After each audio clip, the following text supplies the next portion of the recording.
আমি সুভাষ বলছি, কবি শুভ দাশগুপ্ত। তোমার পাথরে দিয়েছি মালা, এত মালা এত ফুল, তুমিই ঢাকা পড়ে গেছো। তুমি পাথর না হলে রাগ করতে। ৫৬ বছর আগের এক মধ্যরাতে এলগিন রোডের ৩ তলার ঘরে আলো জ্বলছিল। চাদর গায়ের এক ছায়ামূর্তি পায়চারি করছিল অবিরাম। বাইরের রাস্তায় ইংরেজ পুলিশের চর সতর্ক সজাগ চোখে দেখছিল।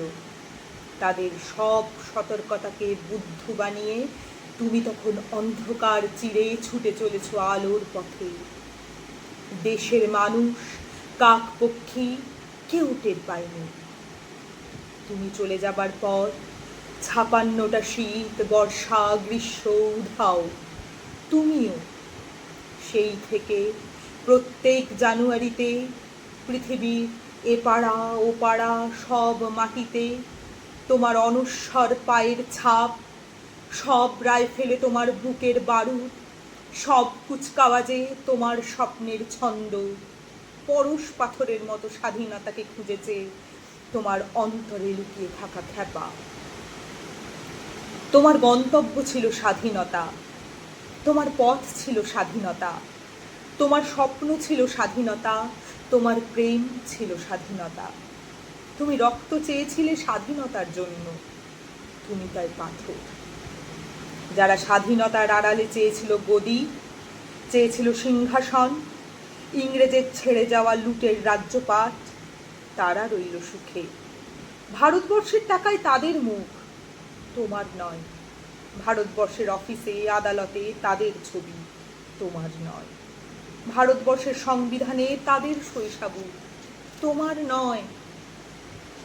ইংরেজ গরিব মানুষকে পায়ের নিচে রাখত, আর আমরা বড় লোকেদের মাথায় করে রেখেছি। স্মাগলার কিংবা ডাকাতকে জোর হাতে সভাপতির আসনে আহ্বান করেছি। ইংরেজ এ দেশের ধন সম্পত্তি লুট করত, আর আমরা দেশটাকেই বেচে দিচ্ছি। ইংরেজ দিয়েছে চাবুক, লাঠি, গুলি, আমরা দিয়েছি মস্তান, মাফিয়া, নেতা আর গুলি। ইংরেজ দিয়েছে কালা পানি, সেলুলার জেল, আমরা দিয়েছি টিভিতে সুপারহিট মোকাবিলা আর আইনসভায় আয়ারাম গায়ারামের খেল। ৫৬ বছর আগে এক মধ্যরাতে পরাধীন এই দেশ ছেড়ে তুমি চলে গিয়েছিলে স্বাধীন এক স্বদেশে ফিরে আসার স্বপ্ন নিয়ে। তুমি ফিরে আসবে।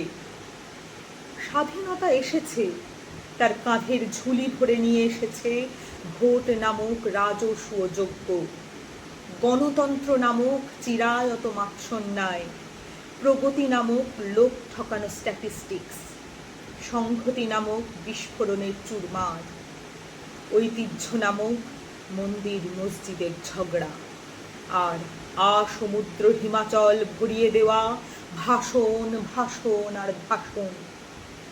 ৫৬ বছর ধরে তুমি পাথর হয়ে আছো। ৫৬ বছর ধরে ভারতবর্ষ অধীর অপেক্ষায় কান পেতে আছে। ইথার তরঙ্গে কবে হঠাৎ শোনা যাবে স্বাধীনতার নিজস্ব কণ্ঠস্বর। আমি সুভাষ বলছি।